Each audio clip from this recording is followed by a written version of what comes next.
क्या बिना इन्वेस्टमेंट के भी काम हो सकता है सर? क्या हम अपने बिजनेस को लो इन्वेस्टमेंट से स्टार्ट कर सकते हैं? How to increase return on investment.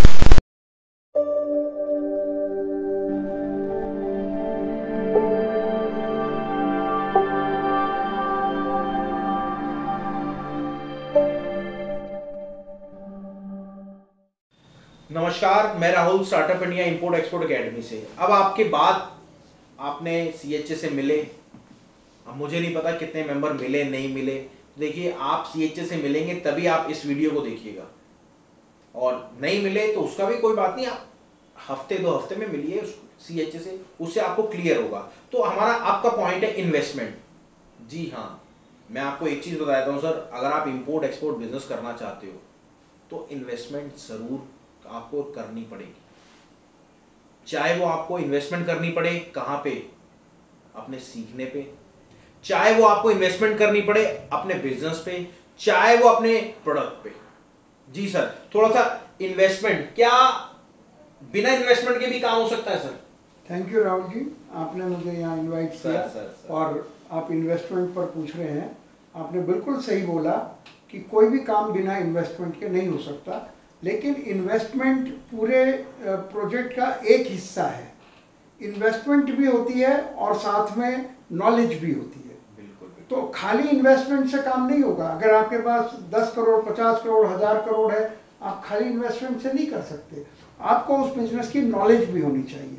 तो और नॉलेज के अंदर भी इन्वेस्टमेंट होती है, जो आप 10,000 50,000 1 लाख जो भी लेते हैं, तो वो भी इन्वेस्टमेंट है। आप जो लोग हमें देखते हैं, या लोग 10वीं क्लास में पढ़ते हैं, 12वीं तक पढ़ते हैं, ग्रेजुएशन करने तक 50 लाख रुपया खर्च कर चुके होते हैं, उसके बाद भी एक नौकरी करते हैं। तो लेकिन बिजनेस की भी अपनी एक पढ़ाई है, जो आप लोग पढ़ा रहे हैं यहाँ पर, कि भाई ये वीडियो देखें या मिलें या मास्टर क्लास करें। मैं सुन रहा था आपकी बात। तो ये एक छोटी इन्वेस्टमेंट है। इस इन्वेस्टमेंट को करके आप बड़े इन्वेस्टमेंट वाले लोग आपके पास आ जाते हैं। इसलिए कोई बिजनेस में बड़ी इन्वेस्टमेंट आवश्यक नहीं है, नॉलेज आवश्यक है। अगर आपके पास इन्वेस्टमेंट भी, आपके पास 100 करोड़ रुपया है, बिना नॉलेज के आप उस 100 करोड़ को कैसे खर्च करेंगे? इसलिए सबसे ज़्यादा इम्पॉर्टेंट है इन्वेस्टमेंट इन द नॉलेज। आप अपने बच्चे को पढ़ा रहे हैं, 25-50 लाख रुपया दे के उसको MBA कराने भेज रहे हैं अमेरिका या कनाडा या ऑस्ट्रेलिया, आकर वो यहाँ 25,000 की नौकरी करता है। पर सर, हमारा जो टॉपिक है वो है क्या हम अपने बिजनेस को लो इन्वेस्टमेंट से स्टार्ट कर सकते हैं? जी, मैं उसी पर आ रहा हूँ। बिल्कुल। कि पहली इन्वेस्टमेंट है आपको लर्न करने में, वो तो बहुत मामूली है, 10-20-50 हज़ार। ठीक है। उसके बाद आपके पास मान लिया इन्वेस्टमेंट बहुत कम है, लेकिन नॉलेज आ गई है, तो इन्वेस्टमेंट वाले लोग आपको मिल जाते हैं। तो आपकी इन्वेस्टमेंट तो बहुत कम रही, और अगर फिर भी आपके पास मान लिया इन्वेस्टमेंट है 10-5 लाख रुपए की या जो भी, तो आप किसी के साथ अपना शेयर भी जोड़ सकते हैं। उसने 50 लाख लगाए, आपने 5 लाख लगाए, तो लो इन्वेस्टमेंट से बिजनेस शुरू हो गया। तो मेरा जवाब ये है कि आप लो इन्वेस्टमेंट से भी बड़ा बिजनेस कर सकते हैं। बिल्कुल। देखिए सर क्या कह रहे हैं, आपको सीखना होगा कैसे बिजनेस होता है, और प्रैक्टिकल। अगर आपने एक बार अपना प्रोडक्ट का इंपोर्ट या एक्सपोर्ट कर लिया तो कोई भी कंपनी आपको हायर कर लेगी। वो कहेगी मेरे साथ कोलैबोरेट करो, या कोई मैन्युफैक्चर आ जाएगा, वो कहेगा आपको इंपोर्ट एक्सपोर्ट आ गया, कोई बात नहीं, आप मेरा प्रोडक्ट लो, उसको एक्सपोर्ट करो, या मेरे को इंपोर्ट करके दो, मैं आपको पैसा दूंगा। तो ऐसा भी होता है। बट उसके लिए सर हमारा नेक्स्ट पॉइंट है how to increase return on investment, ROI, जिसे बहुत मोस्ट इंपॉर्टेंट पॉइंट है। इसको आप बहुत गौर से सुनिएगा। सर थोड़ा सा इसके बारे में बताइए। देखिए, ऑन इन्वेस्टमेंट का मतलब है कि आपने जो पैसा लगाया उसका रिटर्न कितना मिला। फॉर एग्जाम्पल, आपने एक मकान बनवाया, तो दिल्ली जैसे शहर में 10 करोड़ का एक मकान, ठीक है, और उस पर आपने किराए पर चढ़ा दिया। 4 मंजिल का मकान है, तो एक मंजिल जहां हमारा ये ऑफिस है 50,000 का किराया है, दूसरी मंजिल का 50 का 50, 4 मंजिल का किराया 2 लाख रुपए। तो आपने लगाए कितने थे? 10 करोड़ रुपए। और आपको एक महीने में रिटर्न, अगर 1% की रिटर्न लेते तो आपको 10 लाख रुपए की रिटर्न मिलनी चाहिए, लेकिन आपको मिल रही है 2 लाख की। तो आप कह रहे हैं बड़ा फायदा हो रहा है, 2 लाख रुपए आ रहे हैं, लेकिन रिटर्न ऑन इन्वेस्टमेंट की रेशो के हिसाब से वो 1% का भी 5वां हिस्सा है।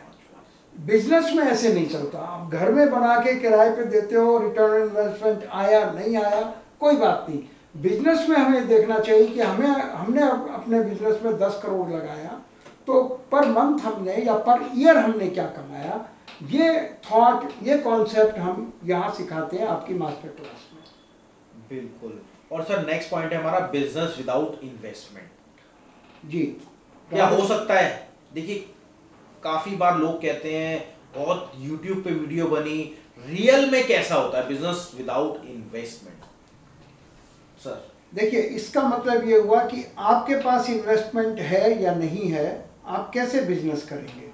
आप स्टीव जॉब का देख लीजिए, जो एप्पल कंपनी का बनाने वाला था, उसके पास वो नंगे पैर जाता था, उसके पास खाने का पैसा नहीं था, वो इस्कॉन मंदिर में जाके खाना खाता था, ऐसा उसकी अपने जन्म। देखिए मैं आपको बताऊं, अशोक सर बिल्कुल इस्कॉन मंदिर से एक तरह से जुड़े हुए हैं, गीता से जुड़े हुए हैं, तभी सर वो टॉपिक आ गया है सर। हाँ, तो उसके पास पैसा नहीं था लेकिन उसके पास नॉलेज थी। यही एग्जाम्पल एक बहुत बड़ा है कि बिना, अगर आपके पास नॉलेज है तो आप बिना इन्वेस्टमेंट के भी काम कर सकते हैं। क्योंकि जो इन्वेस्टमेंट वाले लोग हैं वो नॉलेज वाले को ढूंढ रहे होते हैं। आप उसको देखिए, थॉमस एल्वा एडिसन जिसने बल्ब का आविष्कार किया, अपने घर के किचन में और अपने गैराज में बैठ के वो रिसर्च करता था और बनाता था। क्या पैसा था? कुछ भी पैसा नहीं था उसके पास, लेकिन उसने इसको बनाया और अपनी रिसर्च को दूसरे को बेचा और उसने बिजनेस किया।